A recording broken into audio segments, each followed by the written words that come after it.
Closer to home now, and when 2 people died in a Sydney storm water drain last weekend, most of us couldn't comprehend why they were down there in the first place.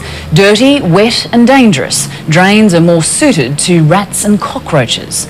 Tonight, Laura Sparks reports on a group of people who actually enjoy spending life underground.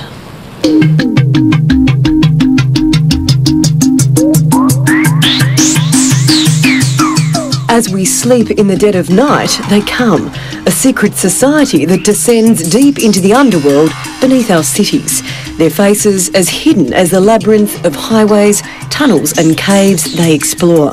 It actually captures people's imagination, the idea of people exploring underground realms. There are railway tunnels that go nowhere. Right? There's the remnants of wartime bomb shelters. They leave a calling card bearing their name, the Cave Clan. What you are watching is the only footage and TV interviews of the clan at work. Since this extremely rare footage was shot, the Cave Clan have enforced a complete media ban. There's a lot of controversy about them, obviously.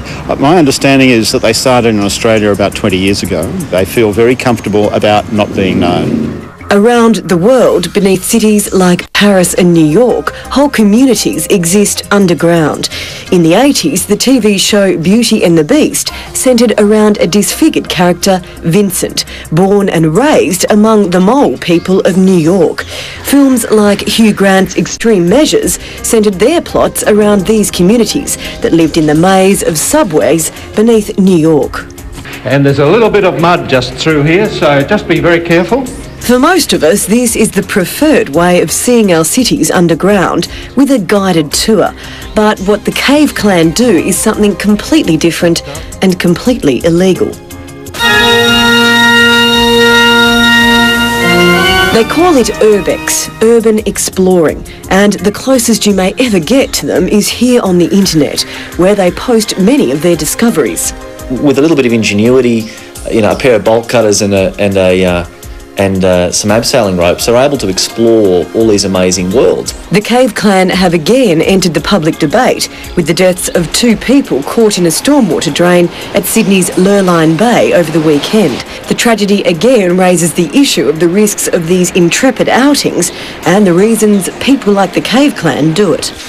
Some people climb mountains and some people drive cars past, and we go in drains and tunnels. It's the unknown. It's the adventure of it all. Stalactites all over the place and changes shape all the time, and you come out miles from where you got in, and it's pretty good. Coming up and not knowing exactly where you are, just being there in a place that people rarely ever go. But there is one place they will never go, where the risks are too great. Anything that involves sewerage we just keep straight out of. It would be irresponsible and stupid to do so. In all big cities, you get people who, in a sense, like the underworld. And in this case, it's the real underworld. It's the underbelly of the city. Sociologist Professor Andrew Jakobowicz of the University of Technology, Sydney, has studied the Cave Clan and other similar urban subcultures. There are lots of groups in cities, in fact, in mass societies everywhere, who live just outside them, on the edge. They like to test themselves psychologically, physically against the stuff that happens.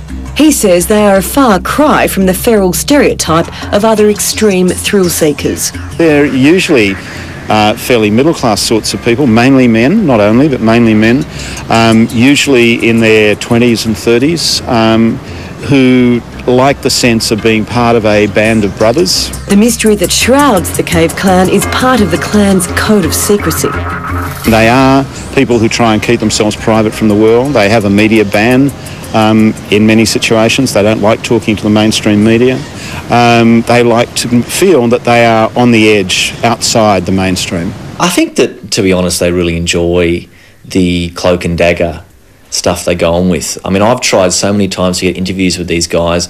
Livenews.com.au's Tim Brunero is one of the select few granted an interview with one of the clan's leaders. What I learnt was that they're very organised, they're very professional about it, they have a great deal of expertise when it comes to mechanical things, when it comes to the internet, engineering, that sort of thing. They know how to read blueprint maps, they know how to read Sydney water maps.